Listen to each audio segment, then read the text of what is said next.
Nisikize. Hizi kauli tatu za mwanamke mwenye hawezi akajenga mboma. Hii ni ya wanaume.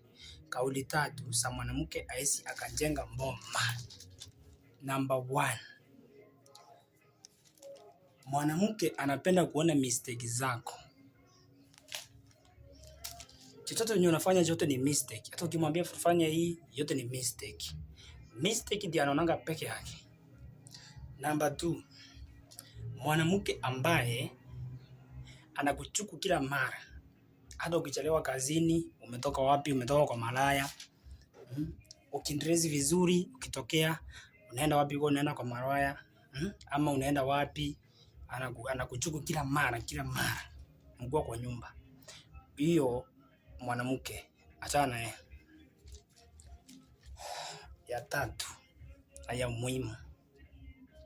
Mwanamke hana imani na wewe. Mwanamke hana imani na wewe.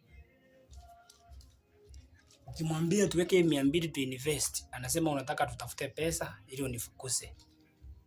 Mkule na mwanamke mwingine. Huyo mwanamke achana naye kabisa. Wanaume. Hizi kauli tatu ukizingatia kwa mwanamke, ako na hizo, fukuza. Otherwise utaishi maskini, utajilaumu kwa maisha yako yote. Mwanaume.